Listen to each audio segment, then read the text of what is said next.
Hi everyone, welcome to our MDT webinar. I'm Colin Wood, Software Development Manager for Voice Technologies. Joining me today we've got our CEO James and our Technical Account Manager Martyn.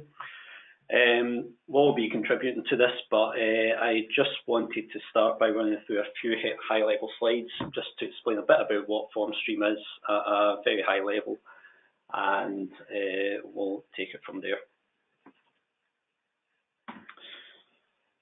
So FormStream is our web-based eForms application. It ties into a number of NHS systems for pulling down demographics and for also sending out the completed documents to a number of other systems. But first and foremost, in terms of authentication into the system, we can use existing Windscribe credentials. So if your area has a Windscribe system, we can tie into those login details. Equally, we can also provide Active Directory integration, so anyone with a Windows username or password can have access to the system. From a demographic point of view, we support a number of the standard systems within the NHS. We can pull demographics down from Track, Topaz, SkyStore and HL7 as a few examples. But obviously if you have any variants in your area, we can carry out development work to support them too. Sending out a FormStream. For the completed forms, we can support email distribution to clinical mailboxes or to dentists and optoms or specific individuals. We can use the EDT hub to send directly to the Docman system for the GPs. We can send up to SkyStore or any other patient record system, and we can also send referrals via Sky Gateway. One of the main benefits of FormStream is that you can create, verify, review, update and re-verify forms in a circular process. So just because a form's been verified once, it's very easy to reopen that form, update it, include additional information and re-verify it for, again, sending up to the clinical record or to the GPs, for example. But I think it's best we probably delve into a demonstration just to give you an idea about what FormStream is for those of you that aren't aware, and also to delve into the MDT specific functionality that we have.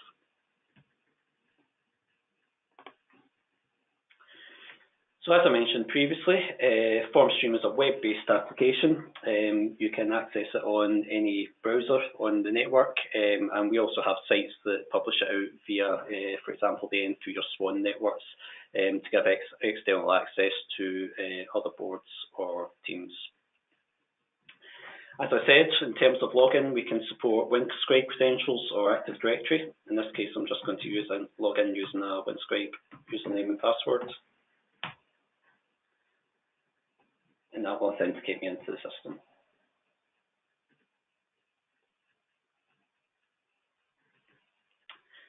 Now we have the concept of a work list within FormStream. So the home page is really the landing page where a user will get access to all the patients that they want to work on.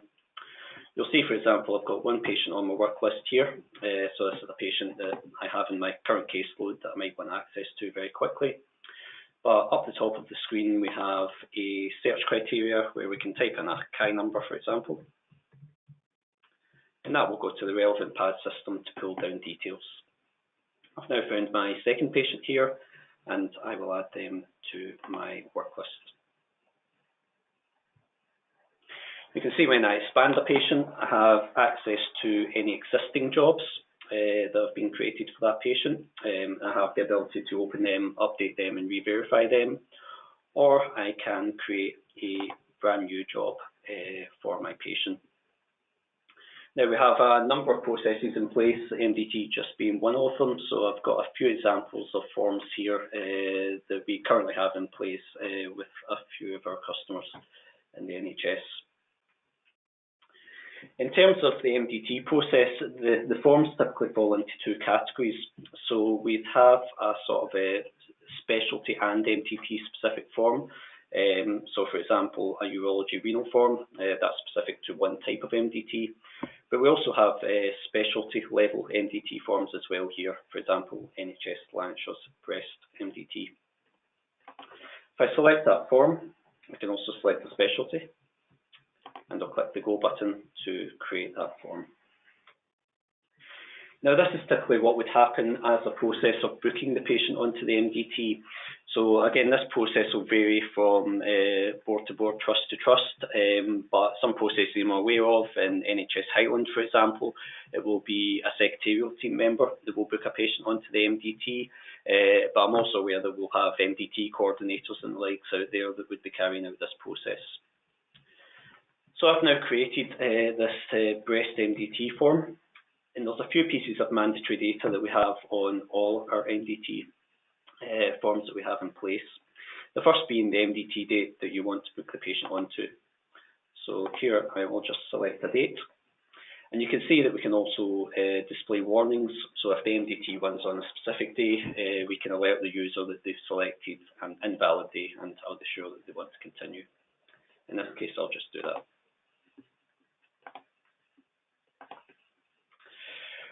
We also have the concept of responsible consultants and review types, and I'll come to this in a second when we get to the MDT filter page. But for example here, if I just select my responsible consultant for this patient and any review types, so I'll say pathology in this case. And from a booking on process, that's the process complete, so I would just save that form at this stage, and that's that patient that booked onto the MDT. You'll see it then takes me back to the home page, and I can book another patient on if I want to. But in this case, I'm just going to delve into our MDT filter page. So up the top here, we have a small icon. If I click on this, this will take us to a specific page. Now, this is used in a couple of scenarios. It would be used in the lead up to the MDT meeting for any teams to review the forms or to input additional information. So, for example, if pathology or radiology need to carry out work, they can search for the forms within here.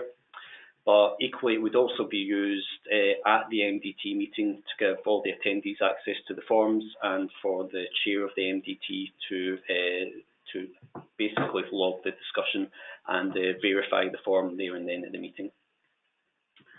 So you'll see we have a few items of search criteria. For example, we've got the date of the MDT we want to search for. So if I just click Go,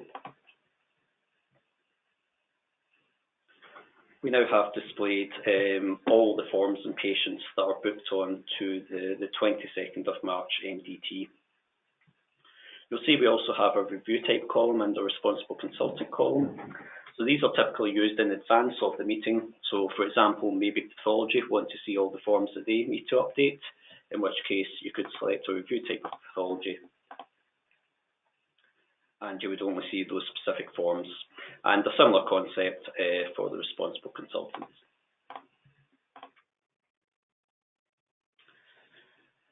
So in advance of the meeting, we can go in and we can add any information that we need to a form. This is a typical MDT form. This is the NHS Highlands IBD MDT. So we can go in, we can put in some past medical history, for example, and any other information that may be relevant. And again, we can save that.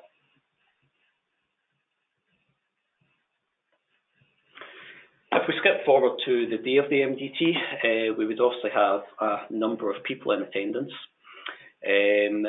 So we would carry out exactly the same process. Everyone in attendance would be able to access the filter page. They would be able to perform a search for a particular MDT and get all the jobs and all the forms that are to be reviewed at that particular MDT meeting. Now we have a couple of options. You may have seen me do this earlier. We have an edit mode button up the top right hand corner here. If this is unticked, when we open any of these forms, they would be opened in a read-only format.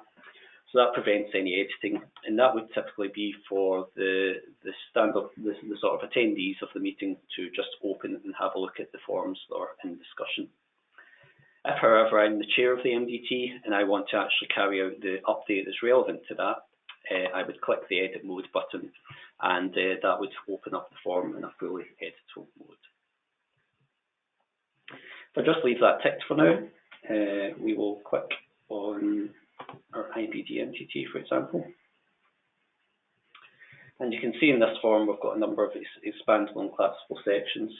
So we're now in the MDT discussion. This is the first time this patient has been at the MDT for discussion, so we'll expand this section. You'll see we've got a few standard features on the form. So for example, the current MDT date is automatically being populated into this MDT discussion section. We've got a number of drop downs, and we can record this specific MDT discussion if anything that's relevant.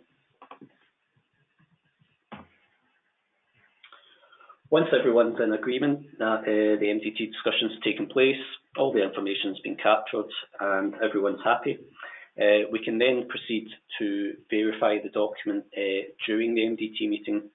So this is perhaps a departure from traditional paper-based processes where the MDT meeting would be dictated following it, and it would be typed up sometime further down the line. With our process, we are actually completing and verifying the document as part of the MDT meeting. So if I click on verify,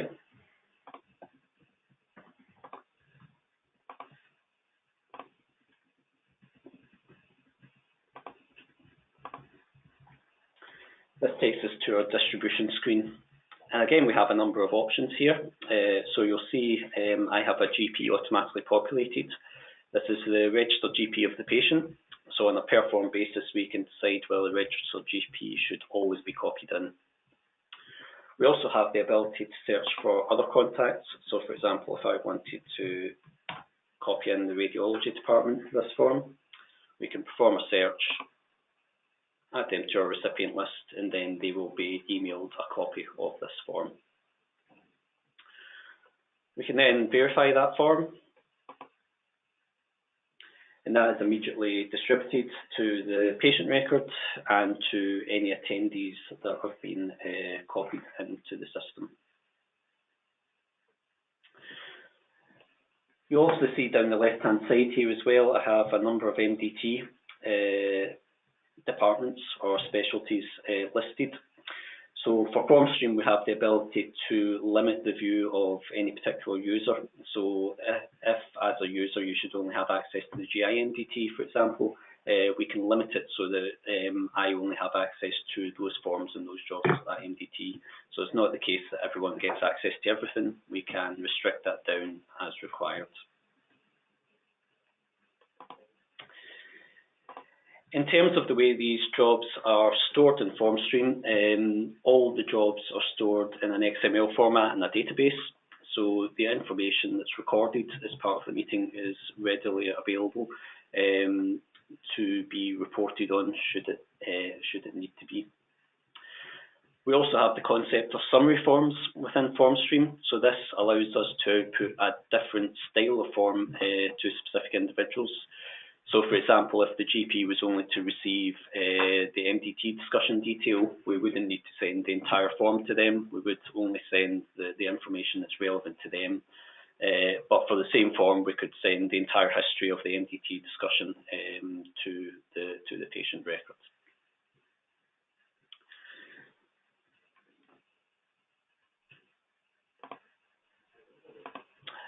I'm just going to open up for any particular questions that anyone might have at the moment. I've unmuted those of you that have entered an audio pin, but if there's any questions, then please feel free to use the chat section within the webinar, and we'd be happy to answer. Hi, it's James. Can I ask a question, Colin, around, I know within the NHS Lanarkshire forms, can you show us the sort of drop-down selection for the different types within that? Absolutely. So, as I said, we have a number of forms that are set at a specialty level. So, for example, our NHS Lanarkshire breast MDT, as we said. So we obviously book the patient on using the MDT date, the consultant and the review type, but once we're at the meeting, we have the ability to select the particular MDT type. So for example, if I select post-op cancer, that would populate the remaining elements of that form. Alternatively, if it's suspicious cancer biopsy, that would populate the remainder of that form. So we can almost have one form that contains multiple different forms within it. So the decision of the type of MDT doesn't actually need to be made at the time where you're booking the patient on. That can be made at the MDT meeting by selecting from the drop-downs that we populate onto the form. Can you show that attendance list as well, Colin? Yeah, absolutely. So we also, obviously the attendance list is a concept that's used quite frequently in MDTs. So we have the ability to show and hide different sections depending on actions within the form. So for example, I click the attendance list button here and that expands this attendance list section. You can then tick who's a member or who's, attended that MDT meeting, or if everyone's there, we can just click the everyone in attendance button.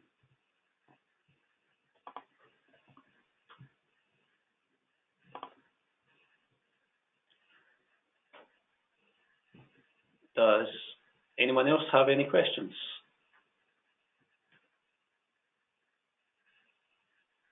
No, that's good, Colin. I think regarding the sort of MDT process, it's evolved within FormStream. A number of boards have implemented the MDT process and have continued to evolve the functionality within the FormStream product. Typically, we have quite a large bank of forms now that have been developed with NHS Highland and also NHS Lanarkshire, as you will see. I know that a lot of the boards that have picked up FormStream in general are quite happy to share the forms that have been designed by them with other boards. So there is a good starter for 10 around the different types of MDTs here, and they can obviously be reutilised with logos changed on them, and if there's any additional logic or drop-downs that need to be added to the forms, that's something that we can do quite easily within the FormStream product. I don't think we've got any more questions from this side. I wanted to thank everybody that's logged in to the webinar today. We'll do a follow-up email to everybody. We will share a copy of the recording for the webinar, and we'd also welcome feedback on the content of the webinar, whether this has been useful for everybody that's logged in, and particularly whether we should look at running similar webinars in the future. I know that we have a lot of different types of functionality within FormStream, from not only MDTs, but op notes, patient consent, and other things that we've supported with the different boards that have this deployed. But thank you all again today, and hope everybody enjoys the rest of their day, and speak soon. And thanks, Colin, as well, for your input during the webinar, which has been good. Thank you. Thanks, everyone.